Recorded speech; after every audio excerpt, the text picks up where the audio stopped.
নিজেই করি। কেন দেবো বলো তো? আমি ভালো জানি তো। ফলস খুব সুন্দর বসায়। আসল কথা কি বলো তো, তোমাদের সঙ্গে একটু গল্প করি আমি, জানো তো। গল্প করতে যখন এসেছি তখন গল্পটা করি। আমার জীবনে না অনেক কষ্ট গেছে এক সময়। আমি এই ফলস পাড় সেলাই করেই না এক সময়, বিশ্বাস করো, দিনে 100 টাকা আমি রোজগার করতাম। ফলস পাড় জোগাড় সেলাই করে একদিনে প্রায় 10খানা ফলস পাড় লাগাতাম আমি, বিশ্বাস করো। কিন্তু এই সেই করে করে না কোমরের এমন প্রবলেম হয়ে গেছে, পায়ের এমন প্রবলেম হয়েছে, পা মুড়ে বসতে পারি না এখন। পা মুড়ে বসতে গেলে পা মেলে বসতে হয়। কি গল্প করছি বলো? কিন্তু জীবনের অনেক গল্প থাকে, অনেক কিছু থাকে কারোর সঙ্গে শেয়ার করতে। তোমরা আছো অনলাইনে, তাই তোমাদের সঙ্গে একটু শেয়ার করছি বন্ধু।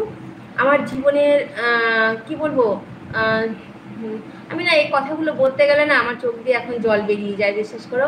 মানুষের দিন সমান যায় না, সেটা আমি প্রমাণ। ঠিক আছে, আমি একসময় খুব আমার একটা আর্থিক প্রবলেম ছিল।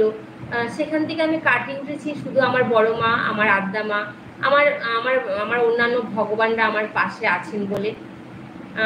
তাই বলবো আমার বড় মাকে অনেক অনেক ধন্যবাদ। বড় মা, তোমারকে আমার প্রণাম। আমি আমাদের বড় মা মানে নৈহাটির বড় মা, যারা যারা আছো তারা বিশ্বাস করো, যারা বড় মাকে, তারা যারা দূরে থাকো একবার বড় মার কাছে এসে নিজের মনের দুঃখ কষ্ট জানাবে। বড় মা ঠিক তোমাদের সবাইকে ঠিক করে দেবে, মানে সেই জায়গাগুলো মনে করি, আমি মনে করি।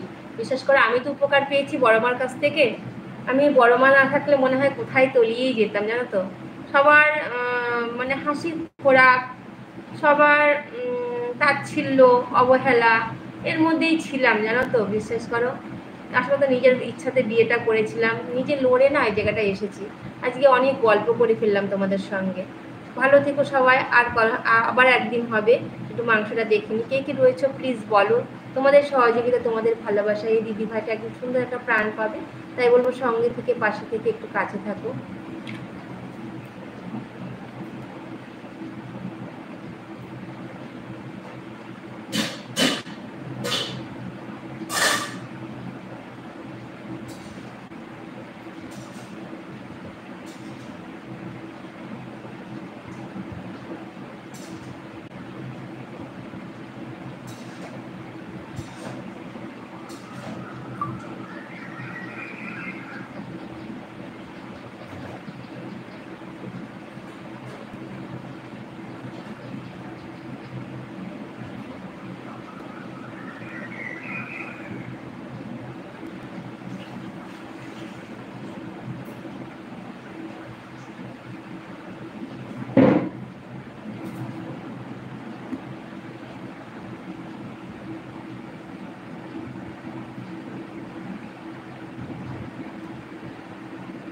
কে কে রয়েছে একটু বলবে বন্ধু।